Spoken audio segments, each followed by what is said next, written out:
Friends, मैं अनीता भास्कर आप सभी लोगों का अपने यूट्यूब चैनल पर स्वागत करती हूँ और पॉलिटिकल साइंस में 20 क्वेश्चन कंप्लीट करेंगे और आशा करती हूँ वीडियो आपको पसंद आएगी और पसंद आए तो लाइक शेयर कमेंट करिएगा। चैनल पे नए हो तो सब्सक्राइब भी कर लीजिएगा जिससे नई वीडियो की नोटिफिकेशन आपको मिलती रहे।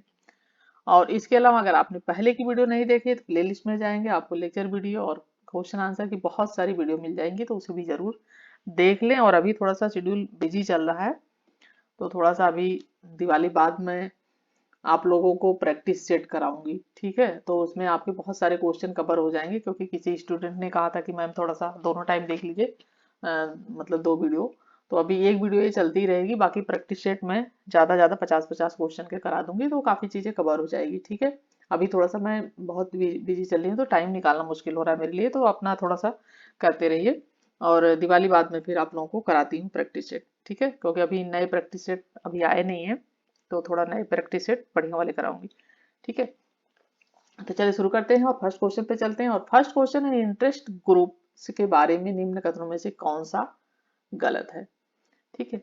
और राइट ऑप्शन क्या हो जाएगा आपका, देखिए, एक व्यक्ति पर एक से अधिक समूह में शामिल होने पर कोई रोक न होना। दूसरा पॉइंट है बी, चुनावी राजनीति में कोई प्रत्यक्ष भागीदारी नहीं। तीसरा है देश के शासन में कोई प्रत्यक्ष भागीदारी नहीं। और डी है राजनीतिक दबाव का इस्तेमाल न करना। राइट ऑप्शन डी हो जाएगा, राजनीतिक दबाव का इस्तेमाल न करना, ठीक है। देखिए, हित समूह ऐसे असार्वजनिक संगठन हैं, ठीक है, असार्वजनिक संगठन है जिनका निर्माण सार्वजनिक जो नीतियां होती हैं उनको प्रभावित करने के लिए किया जाता है, ठीक है। किसके अनुसार ये कहा है, ओ बी के, ठीक है, के अनुसार। और ये समूह प्रत्याशियों को प्रभावित करने के लिए किया जाता है और ये समूह प्रत्याशियों के चयन व सरकार के व्यवस्थापन के उत्तरदायित्व की अपेक्षा सरकार को प्रभावित करने का प्रयास करके क्या करते हैं, अपना हित साधते हैं, ठीक है। और इस सरकार में प्रत्यक्ष रूप से शामिल नहीं रहते किंतु राजनीतिक दबाव का इस्तेमाल करते हैं। तो राइट ऑप्शन हो जाएगा ऑप्शन आपका डी। सेकेंड क्वेश्चन है, निम्नलिखित में से कौन सा युग्म सही नहीं है। कैडर पार्टी जर्मनी में नाजी पार्टी, जनपुंज पार्टी इंग्लैंड में लेबर पार्टी, संवैधानिक पार्टी सोवियत संघ की, कम्युनिस्ट पार्टी, प्रतिनिधित्वक पार्टी भारतीय राष्ट्रीय कांग्रेस। राइट ऑप्शन आपका सी हो जाएगा, संवैधानिक पार्टी सोवियत संघ की कम्युनिस्ट पार्टी। सोवियत संघ की कम्युनिस्ट पार्टी संवैधानिक पार्टी का उदाहरण देखिए नहीं है। प्रतिनिधात्मक पार्टी बड़े राज्यों के लिए सार्वजनिक उपयुक्त है, ठीक है। और क्योंकि अधिक जनसंख्या होने के कारण प्रत्याशन व्यवस्था अपनाना संभव नहीं है। तो राइट ऑप्शन क्या है, इसमें सी है, बाकी सारे सही हैं, ठीक है। नेक्स्ट है, राजनीतिक दलों के प्रकार के रूप में प्रतिनिधित्व का निहितार्थ है सदस्यों और मतदाताओं के विचारों के प्रति अपनी बात रखना, समाज में प्रचलित अनेक हितों को संग्रहित करना। सी है सरकार की नीतियों और कार्यक्रमों को निर्मित करना। डी है राजनीतिक शिक्षा और सामाजिकरण, ठीक है। राइट ऑप्शन क्या हो जाएगा, ऑप्शन बी हो जाएगा, समाज में प्रचलित अनेक हितों को संग्रहित करना, ठीक है। देखिए, राजनीतिक दलों के प्रकार के रूप में प्रतिनिधित्व का निहितार्थ है कि सदस्यों और मतदाताओं के विचारों के प्रति अपनी बात रखना, ठीक है, और उन्हें अभिव्यक्त करने की राजनीतिक दल की क्षमता को भी विकसित करना, ठीक है। और आधुनिक राजनीतिक जीवन के लिए दलीय संगठनों का बहुत बड़ा महत्व है और इसके बिना लोकतंत्र की सफलता संभव भी नहीं है, ठीक है। तो राइट ऑप्शन ऑप्शन बी हो जाएगा। फोर्थ क्वेश्चन है, डुअर्जर के सिद्धांत के अनुसार द्विदलीय प्रणाली निम्नलिखित में से किससे उभर कर आई है। प्रतिनिधित्व, संसदीय प्रणाली, एक रूप राजनीतिक व्यवस्था, कल्याणकारी राज, बहुसंख्यकवादी राजनीतिक प्रणाली, ठीक है। राइट ऑप्शन आपका यहाँ पे हो जाएगा ऑप्शन डी, बहुसंख्यक राजनीतिक प्रणाली। और ये क्वेश्चन 2017 में नेट के एग्जाम में आया हुआ है, ठीक है। देखिए, डुअर्जर ने अपनी पुस्तक पॉलिटिकल पार्टीज, ठीक है, पॉलिटिकल पार्टीज में दल पद्धतियों और निर्वाचन प्रणालियों के घनिष्ठ संबंध उसमें माना है और उनके अनुसार निर्वाचन प्रणालियों को दल पद्धतियों के क्रमिक विकास में नियामक प्रभाव रहता है और डुअर्जर के सिद्धांत के अनुसार द्विदलीय प्रणाली बहुसंख्यकवादी राजनीतिक प्रणाली से उभर कर आई है। किससे आई है द्विदलीय प्रणाली? बहुसंख्यक राजनीतिक प्रणाली से उभर कर आई है। ठीक है। फिफ्थ क्वेश्चन है, किसने इस मत को अस्वीकार किया कि ग्रेट ब्रिटेन में कंजर्वेटिव पार्टी अभिजनवादी है तथा इस पर नेतृत्व का वर्चस्व होता है और लेबर पार्टी आंतरिक लोकतंत्र की उच्च मानदंड वाली पार्टी है? Robert Mitchell, Robert McKenzie, Tony बेदर, मोसे ऑस्ट्रोनेलस्की। राइट ऑप्शन जो हो जाएगा ऑप्शन बी हो जाएगा, रॉबर्ट मैकेंजी। तो रॉबर्ट मैकेंजी ने अपने लेख, ठीक है, इन्होंने अपने लेख जो है power in British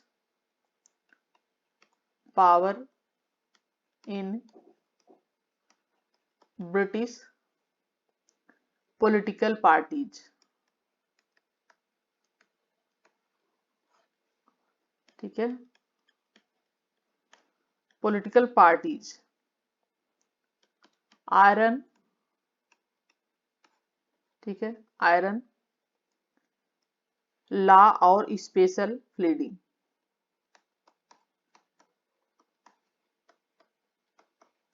special feeding pleading, ठीक है,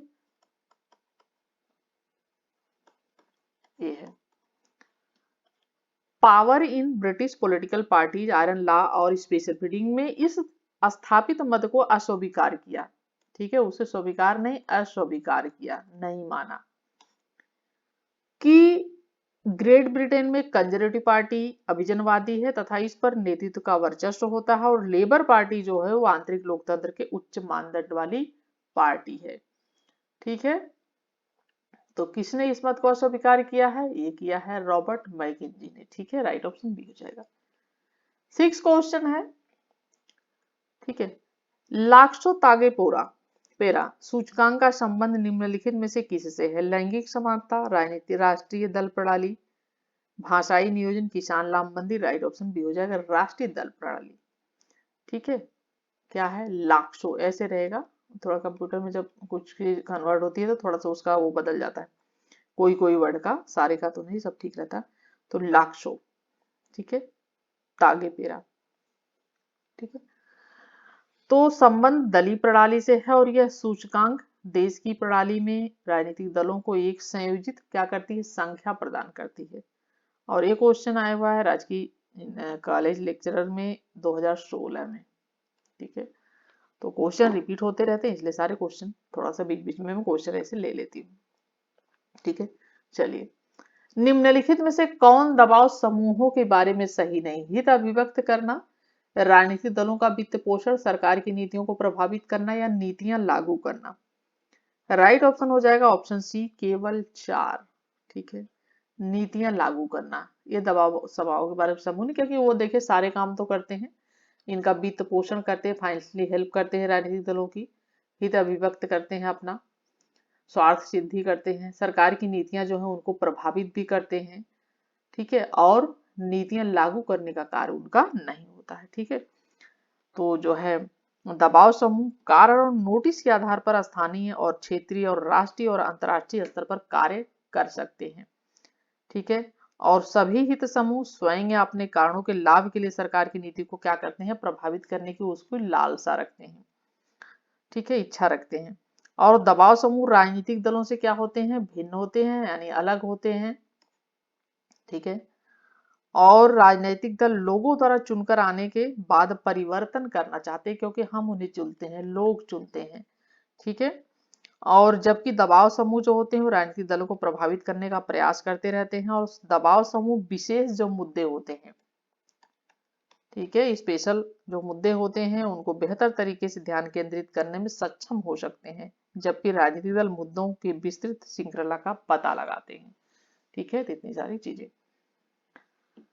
नेक्स्ट है, निम्नलिखित में से कौन एक स्वस्थ जनमत के विनिर्माण में बाधा है? ठीक है, स्वतंत्र प्रेस, सकारात्मक पत्रकारिता, सांप्रदायिक प्रचार प्रसार या राष्ट्रपति के भाषण। तो इसमें तो बहुत आसान क्वेश्चन है, तो लेकिन ध्यान रखना पड़ता है सब तरीके के क्वेश्चन के। तो आंसर यहाँ पे सी हो जाएगा, सांप्रदायिक प्रचार प्रसार, क्योंकि सकारात्मक अगर पत्रकारिता है तो ये तो बाधा नहीं हो सकती, ये तो सहायक होगी। स्वतंत्र प्रेस है, सहायक होगी। राष्ट्रपति के भाषण भी इससे कोई मतलब नहीं है, तो ये हो जाएगा सांप्रदायिकता प्रचार प्रसार। ठीक है, तो चुनाव के समय सामान्य दिनों में सांप्रदायिक प्रचार प्रसार क्या होता है? तुष्टीकरण की नीति जिसे कहते हैं। घनबल बाहुबल का प्रयोग जनमत के निर्माण में, ये सारी चीजें बाधा है। और स्वस्थ जनमत एक प्रगतिशील और गत्यात्मक लोकतंत्र का क्या है? आधार है। तो राइट ऑप्शन आपका सी हो जाएगा। नेक्स्ट है, निम्नलिखित अभिकरणों में से कौन सा लोकमत के निर्माण पर अधिकतम प्रभाव डालता है? शैक्षणिक संस्थाएं, धार्मिक संस्थाएं, व्यापारिक संघ, प्रेस, रेडियो तथा दूरदर्शन। राइट ऑप्शन आपका डी हो जाएगा, प्रेस, रेडियो और दूरदर्शन। तो लोकतंत्र के जैसा कि 4 स्तंभ हैं, ठीक है, ये भी ध्यान रखें, 4 स्तंभ है और बहुत बार पूछा भी गया है ये क्वेश्चन। ठीक है, और 4 स्तंभों में पहला क्या है? कार्यपालिका है। ठीक है, नोट कर लें इस चीज को, बहुत बार पूछा जाता है किसी भी एग्जाम में। कार्यपालिका है। दूसरा विधायिका है। तीसरा आपका न्यायपालिका है। ठीक है, और चौथा आपका है प्रेस। ठीक है, इसीलिए प्रेस को चौथा स्तंभ माना गया है, चौथे नंबर पे आती है मीडिया, प्रेस। ठीक है, लेकिन आजकल की मीडिया की बात नहीं की जा सकती, वो फोर्थ स्टेट कहना भी बेकार है उन्हें। आप लोग देख ही रहे हैं किस तरीके से खाली वो अपना न्यूज चैनल चलाने के लिए तरह तरह की चीजें करते हैं। लेकिन 4 स्तंभ है, पहला है कार्यपालिका, दूसरा विधायिका, न्यायपालिका और प्रेस। और प्रेस को जैसा कि फोर्थ स्टेट कहा गया है। ठीक है,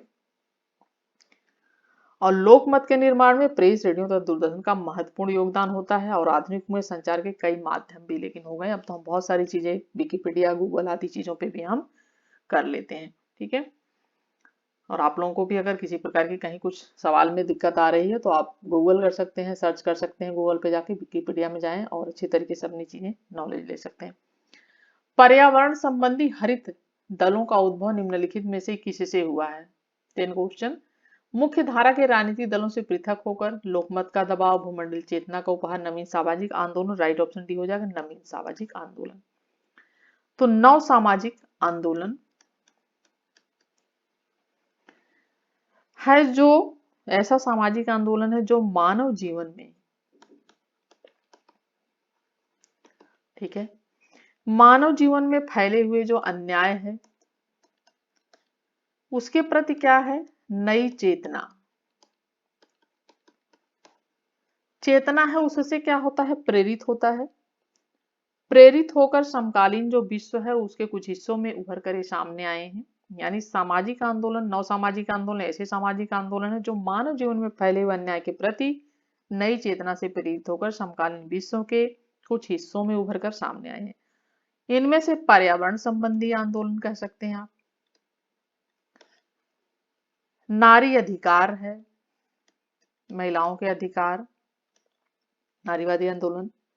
ठीक है, नारी अधिकार के लिए आंदोलन, उपभोक्ता आंदोलन, ठीक है, शांति आंदोलन आदि विशेष रूप से उल्लेखनीय है। और इसी क्रम में पर्यावरण संबंधी हरित दलों का उद्भव नवीन सामाजिक आंदोलनों से ही हुआ है। तो राइट ऑप्शन हो जाएगा नवीन सामाजिक आंदोलन।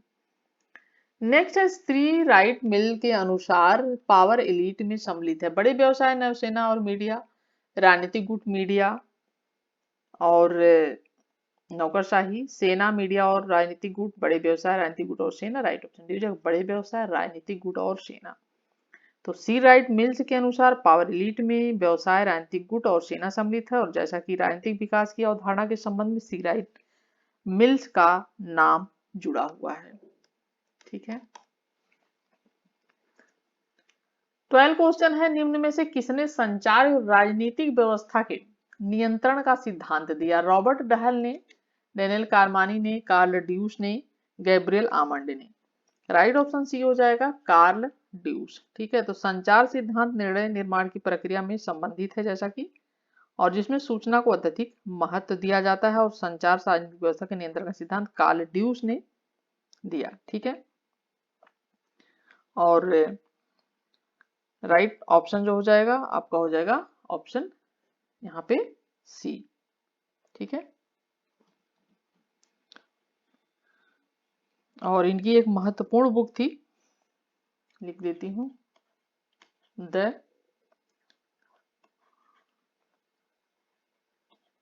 दिवस of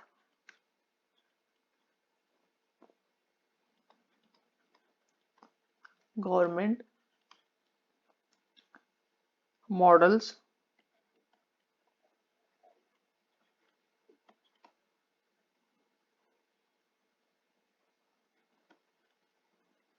of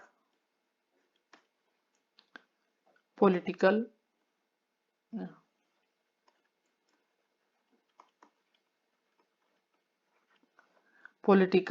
communication.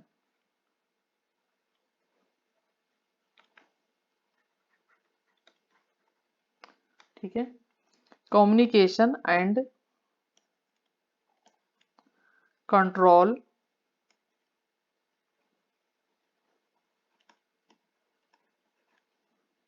with a new introduction।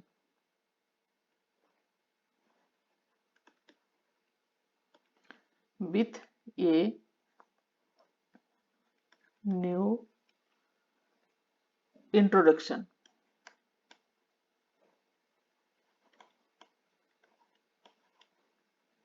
ठीक है, ठीक है, the nerves of government models of political communication and control with a new introduction 1963। ठीक है, 1963। और संचार सिद्धांत के द्वारा मानवीय व्यवहार को इंजीनियरिंग की भांति समझने का प्रयत्न किया गया है। ठीक है, तो कार्ल ड्यूस। नेक्स्ट है, निम्नलिखित में से कौन सा युग्म सही नहीं है? भारत विधि द्वारा स्थापित कार्यविधि, यूएसए दोहरी नागरिकता, ऑस्ट्रेलिया सरकार का एकात्मक स्वरूप, स्विट्जरलैंड बहुल कार्यपालिका। राइट ऑप्शन क्या है? ठीक है, ऑप्शन सी, ऑस्ट्रेलिया सरकार का एकात्मक स्वरूप। देखिए, भारत सही है, विधि द्वारा स्थापित कार्यविधि, यूएसए दोहरी नागरिकता, स्विट्जरलैंड बहुल कार्यपालिका। ठीक है, और स्विट्जरलैंड बहुल कार्यपालिका, और ऑस्ट्रेलिया संघात्मक का सॉरी, एकात्मक नहीं बल्कि संघात्मक। ठीक है, तो ऑस्ट्रेलिया है सरकार का संघात्मक स्वरूप। ठीक है, तो ये मिलान हो जाएगा। नेक्स्ट है, इसमें सुमेल करना है, चिंतक हैं, पुस्तक हैं, पेरेटो, मोस्का, मिचेल, शुम्पेटर, और इधर है अल्पतंत्र के लौह नियम, अभिजन वर्ग का संचरण, द रूलिंग क्लास। ठीक है, और कैपिटलिज्म, सोशलिज्म एंड डेमोक्रेसी। ठीक है, और मिलान करेंगे हम तो राइट ऑप्शन हो जाएगा ऑप्शन ए। ए का 2 अभिजन वर्ग का संचरण, बी का 3 मोस्का द रूलिंग क्लास, मिचेल्स अल्पतंत्र का लव नियम, Schumpeter capitalism, socialism and democracy. ठीक है, कैपिटलिज्म, सोशलिज्म एंड डेमोक्रेसी, तो ये है। ठीक है, तो यहाँ पे मिलान इस तरीके से हो जाएगा, राइट ऑप्शन आपका ये हो जाएगा। नेक्स्ट है, निम्न में से किसके अनुसार शासन करने वाले अभिजन स्वयं जिनसिंह के समान अथवा लोमड़ी के जैसे विशिष्ट लक्षणों को धारण करता है, के द्वारा अपनी सत्ता प्राप्त करता है, उसको दीर्घ स्थायित्व प्रदान करता है। ठीक है, और एक क्वेश्चन बहुत जल्दी ही आया हुआ यूके पीएससी में लेक्चरर का है, मेंस 2020 का। ठीक है, थोड़ा अलग सा लगा था तो मैंने क्वेश्चन ले लिया था। और मैटोनोमोस का Vilfredo Pareto, Robert Michels, CW Wright Mills. Right option आपका बी हो जाएगा, वेलफ्रेड पैरेटो। ठीक है, तो पैरेटो के अनुसार शासन करने वाला अभिजन स्वयं सिंह के समान और लोमड़ी जैसे विशिष्ट लक्षणों को धारण करता है, के द्वारा अपनी सत्ता प्राप्त करता है और अपना दीर्घ स्थायित्व उसको प्रदान करता है। ठीक है, 16 क्वेश्चन है, निम्नलिखित में से कौन से अगर राजनीतिक संस्कृति के लिए आवश्यक नहीं? विश्वास, भ्रष्टाचार, भावात्मक अभिवृत्ति, मूल्य। राइट ऑप्शन क्या हो जाएगा? ऑप्शन बी हो जाएगा, भ्रष्टाचार। ठीक है, तो राजनीतिक संस्कृति सामान्य संस्कृति का ही एक अंग है। ठीक है, और एक व्यक्ति संपूर्ण समाज का राजनीतिक व्यवस्था के प्रति जो आग्रह होते हैं उन्हें भी सामूहिक रूप से राजनीतिक संस्कृति का ही नाम दिया जाता है। और कुछ सीमा तक तो यही एक समाज की ऐतिहासिक विरासत भी होती है। ठीक है, और कुछ सीमा तक राजनीतिक दलों, दबाव समूह और अनेक राजनीतिक तथा गैर राजनीतिक तत्वों से भी प्रभावित होते हैं। तो राजनीतिक संस्कृति एक प्रमुख अवयव है जिसमें विश्वास है, भावनात्मक अभिवृत्ति और मूल्य है। ठीक है, भ्रष्टाचार नहीं है। 17 क्वेश्चन है, निम्नलिखित में से किसने नवीन सामाजिक आंदोलन का समर्थन किया? निम्न वर्ग, मध्य वर्ग, उच्च मध्य वर्ग या उच्च वर्ग? और ये क्वेश्चन बहुत जल्दी यूजी नेट का है ये क्वेश्चन, और ये क्वेश्चन है कब का आया हुआ है? 2020 में भी आया हुआ है, और दिसंबर देखिए, दिसंबर 20 में आया हुआ है, 2020 में, और ये आया हुआ है फिर जून, ठीक है, जून 2021 में भी ये क्वेश्चन आया हुआ है। ठीक है, और इम्पोर्टेंट क्वेश्चन है तो छोटा सा, लेकिन देखिए इम्पोर्टेंट है, 2 बार पूछा गया है, 20 में भी पूछा गया और 21 में भी पूछा गया, मतलब दिसंबर में पूछा गया, फिर जून में पूछा गया, तुरंत एग्जाम जो हुआ दूसरा। तो यहाँ पे जो राइट ऑप्शन ऑप्शन सी है, 9 मध्य वर्ग। ठीक है, तो सामाजिक आंदोलन एक सामूहिक सामाजिक क्रिया है और जिसका उद्देश्य होता है जो वंचित समूह के हितों की रक्षा करना और उनका संवर्धन करना। नवीन सामाजिक आंदोलन की उत्पत्ति कब हुई थी? 1960 में के दशक में पाश्चात्य औद्योगिक समाजों से हुई, और इन आंदोलनों का समर्थन नव मध्य वर्गों ने किया। और भारत में सक्रिय नवीन सामाजिक आंदोलनों में प्रमुख है, जैसे कृषक अधिकार आंदोलन हो गया, श्रमिक आंदोलन हो गया, महिला सशक्तिकरण आंदोलन हो गया। ठीक है, और विकास के दुष्परिणामों को विरुद्ध आंदोलन हो गया। तो नवीन सामाजिक और सामान्य और वामपंथी विचारों की ओर झुकाव रखते हैं और कई अवसरों पर इन्होंने राज्य की वैधता और शासन के अधिकारों को चुनौती भी दी है। ठीक है, तो राइट ऑप्शन आपका है सी। 18 क्वेश्चन है, निम्नलिखित में से कौन सा विकल्प राजनीतिक संस्कृति का अर्थ बताए? ट्रेड यूनियन और श्रमिक संगठन, राजनीतिक दल और दबाव समूह, राजनीतिक संस्थाएं और राजनीतिक प्रणालियां, राजनीतिक मान्यताएं और राजनीतिक मूल्य। राइट ऑप्शन हो जाएगा ऑप्शन आपका डी हो जाएगा, राजनीतिक मान्यताएं और राजनीतिक मूल्य। ठीक है, और यूपी हायर असिस्टेंट प्रोफेसर में 2021 में पूछा गया क्वेश्चन है। ठीक है, तो राजनीतिक संस्कृति से मतलब राजनीतिक मान्यताओं और राजनीतिक मूल्यों से है। ठीक है, राजनीतिक विज्ञान में तो राजनीतिक संस्कृति को राजनीतिक समाज के मूल्यों, आदर्शों, विचारों आदि का समूह कहा गया है। ठीक है, मूल्यों का, विचारों का और ठीक है आदर्शों का। ठीक है, तो इनका समूह कहा गया है। और सर्वप्रथम 1856 सबसे पहले सर्वप्रथम, ठीक है, 1856 में आमंड द्वारा इस अवधारणा का प्रयोग किया गया। तो ठीक है, किसके द्वारा किया गया इस अवधारणा का प्रयोग? आमंड द्वारा। ये चीज आपको नोट कब किया गया? 1856 में किया गया। ठीक है, 1856 में। तो राइट ऑप्शन ऑप्शन हो जाएगा डी। नेक्स्ट है, निम्न में से किसने आधुनिकीकरण की 9 भव्य प्रक्रियाओं का सिद्धांत दिया? Lucian Pye, C F Black, Daniel करबानी, ग्रेबियल आमंड। 19 क्वेश्चन, और राइट ऑप्शन आपका हो जाएगा option B, C F Black. ठीक है, तो आधुनिकीकरण जैसी कि एक ऐसी प्रक्रिया का संकेतक होता है जो कृषि आधारित समाज, अविकसित समाज को तुलनात्मक रूप से सक्षम और सक्रिय सरकार वाले औद्योगिक समाज में बदलने हेतु क्या करते हैं? जोड़ते हैं।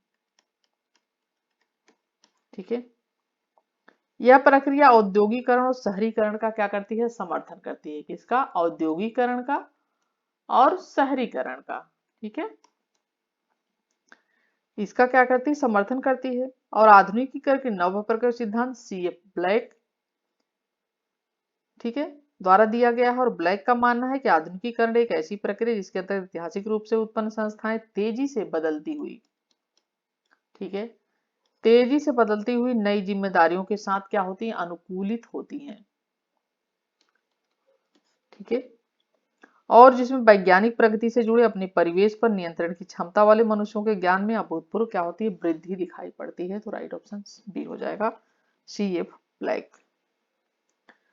20 और लास्ट क्वेश्चन है, निम्नलिखित में से किस विचारक ने अभिजन सिद्धांत को मार्क्सवाद के साथ जोड़ने का प्रयास किया? रॉबर्ट माइकल्स ने, जेम्स बर्नहम ने, विल्फ्रेडो पैरेटो ने, हीगल ने। और राइट ऑप्शन हो जाएगा ऑप्शन बी, जेम्स बर्नहम। तो जेम्स बर्नहम अमेरिकी राजनीतिक, ठीक है, ये अमेरिकी राजनीतिक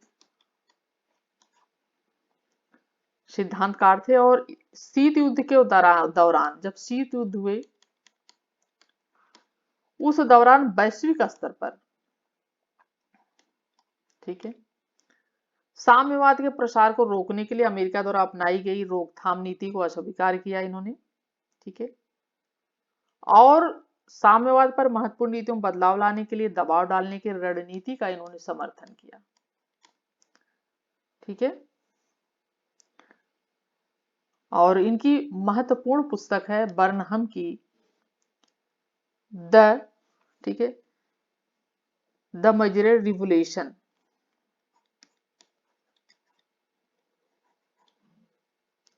ठीक है, द मैनेजरियल रिवोल्यूशन, ठीक है।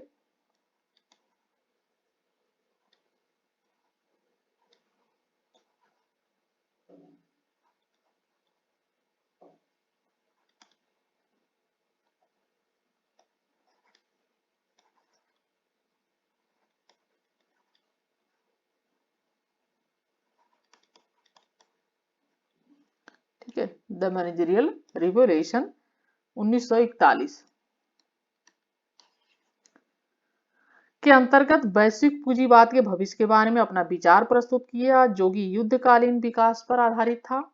और ठीक है, और राइट ऑप्शन आपका हो जाएगा ऑप्शन यहाँ पे ऑप्शन बी, जेम्स बर्न हम, ठीक है। और 20 क्वेश्चन कंप्लीट होते हैं और आशा करती हूँ राइट ऑप्शन आपका बी है। और आशा करती हूँ वीडियो आपको पसंद आई होगी, और पसंद आई हो तो लाइक शेयर कमेंट करना मत भूलिएगा। चैनल पे नए हैं तो सब्सक्राइब कर लीजिएगा। नेक्स्ट वीडियो मिलती हूँ आप सभी से, तब तक के लिए thank you for watching video.